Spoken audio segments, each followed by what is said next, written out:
Hello my dear friends, कैसे हैं आप लोग। आई होप सब अच्छे से होंगे। तो आज हम पढ़ने वाले हैं heading tags. Heading tags HTML की कोडिंग में बहुत इम्पोर्टेंस रखते हैं, क्योंकि यहाँ पर हम लोग हेडिंग का साइज सेट करते हैं। तो हेडिंग के साइज के लिए हमारे पास यहाँ पर 6 टैग्स होते हैं, H1, H2, H3, H4, H5 and H6। Okay, इनका ये कंटेनर टैग है, तो इनका क्लोजिंग टैग भी होता है।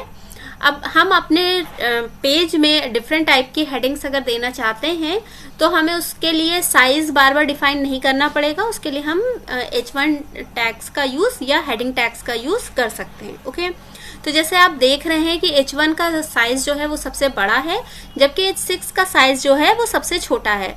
दैट मीन्स ये डिसेंडिंग ऑर्डर में एक तरह से है। यहाँ पर आपको सबसे बड़ा साइज H1 से मिलेगा और सबसे छोटा साइज जो है वो H6 से मिलेगा। ओके, तो फ्रेंड्स, जैसे कि आप लोग जानते हैं कि हम लोग इस चैनल पर ओ लेवल का कोर्स पढ़ रहे हैं, जिसमें हम लोग फर्स्ट पेपर कवर कर चुके हैं और सेकंड पेपर में HTML से स्टार्ट किया है। इसके आगे CSS, जावा और जो भी आपका ओ लेवल का कोर्स है ये सारा मैं कंप्लीट कराऊंगी। इससे पहले 2 वीडियोस बन चुकी हैं HTML की, तो आप उन्हें देख लीजिएगा, उसके बाद ही ये वीडियो देखिएगा तो ज़्यादा अच्छे से आपको समझ में आएगा। इसके अलावा मैं M3 R4 that means C programming की वीडियोस भी स्टार्ट करने वाली हूँ। तो जो भी बच्चे R4 के अकॉर्डिंग पढ़ रहे हैं तो उनको भी इसी चैनल पर तीनों पेपर मिल जाएंगे। तो अगर आप अच्छे से पढ़ना चाहते हैं स्टार्टिंग से तो आप मेरे चैनल को सब्सक्राइब कर लिए, जिससे न्यू आने वाली वीडियोस की नोटिफिकेशंस आपको मिलती रहें। और वीडियोस अच्छी लगती है तो प्लीज़ लाइक करिएगा। चलिए अब हम देखते हैं कि नोटपैड पर इसकी कोडिंग कैसे करते हैं या इसे अप्लाई कैसे करते हैं।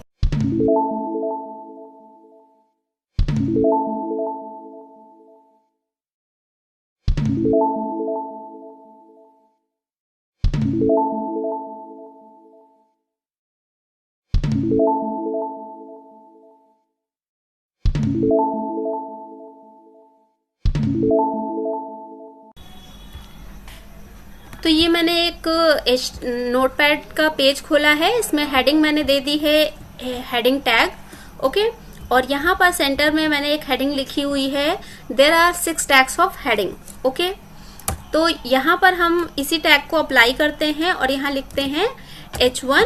ओके, और यहाँ पर लिख देते हैं फर्स्ट हेडिंग साइज। ओके, इस फर्स्ट हेडिंग साइज को मैंने कॉपी कर लिया है और /H1 लगा दिया है। ओके, अब हम क्या करेंगे, इस फाइल को सेव करेंगे, Ctrl+S, और इस फाइल का नेम दे देते हैं हम हेडिंग, और यहाँ .html, जैसे कि आप लोग जानते हैं कि फाइल को किस तरह से सेव किया जाता है, और मैं इसे सेव कर दे रही हूँ। ठीक है, अब हम लोग D ड्राइव खोलेंगे और D ड्राइव में जो भी हमारी ये फाइल होगी वो हमें मिल जाएगी। कौन सी file? Heading file. Okay, heading file को जब हम ओपन करते हैं तो यहाँ पर देखिए हमारा टाइटल आ गया है, और क्योंकि हमने सेंटर टैग लगाया था तो ये हमारा जो टेक्स्ट है वो सेंटर में लिखा हुआ है। There are 6 tags of headings. ये साइज है सबसे छोटा। There are 6 tags of heading, ये नॉर्मल साइज था जो बाय डिफॉल्ट आ रहा है। उसके बाद फर्स्ट हेडिंग साइज जो है वो आपका ये है। अब अगर हमें इसको और देखना है कि बाकी के साइज कैसे दिखाई देंगे, तो हम यहाँ पर क्या कर रहे हैं, फिर से लिख दे रहे हैं H2, और ये है हमारा सेकेंड हेडिंग साइज, और यहाँ पर हम लगा दे रहे हैं H2। ओके, इसके बाद हम एक और लाइंस लिख रहे हैं H3, और ये हमारा है थर्ड हेडिंग साइज। ओके, तो एक बार और हम इसको F5 से रिफ्रेश करते हैं और देखते हैं ये हमारा साइज आ गया है। ओके, तो मैं इसलिए आपको थोड़ा थोड़ा करके दिखाती रहती हूँ कि कोई भी प्रॉब्लम होती है तो आपको जल्दी से समझ में आ जाए किस लाइन से क्या इफेक्ट आ रहा है, ये आपको समझ में आए। ओके, तो आप लोग ध्यान से देखिएगा, और कोई भी प्रॉब्लम लगती है तो मुझे कमेंट कर सकते हैं, मुझसे कुछ भी पूछ सकते हैं। अगर आप चाहें तो व्हाट्सएप ग्रुप ज्वाइन कर सकते हैं, डिस्क्रिप्शन के लिंक में आपको मिल जाएगा। ओके, ये है 4th हेडिंग साइज। एंड फिर हम देते हैं H5, 5th heading size. I hope ये आपको क्लियर हो रहा होगा यहाँ पर। और इसके बाद हम लास्ट दे रहे हैं H6, जो कि है आपका 6th हेडिंग साइज। ओके,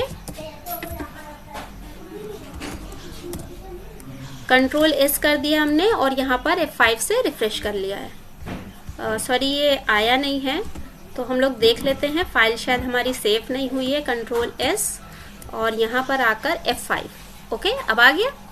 तो इस तरह से हम लोग हेडिंग के साइज सेट कर सकते हैं। अब हेडिंग के साइज के लिए 2 चीज़ें आपके लिए फ़ायदेमंद होती हैं।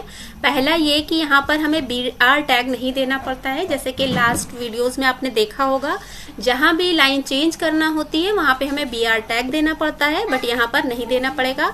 दूसरी चीज़, आपने एक चीज़ और गौर की होगी, हमने यहाँ पर /body और /HTML टैग नहीं लगाया है, फिर भी हमारा पेज जो है वो वर्क कर रहा है।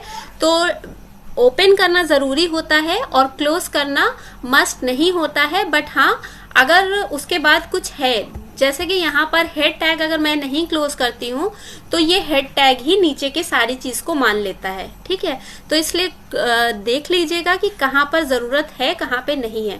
जैसे कि यहाँ पर भी क्योंकि हमने H1 के बाद H2 स्टार्ट कर दिया है, तो H2 अप्लाई हो जाएगा, तो H1 क्लोज करना ज़रूरी नहीं है।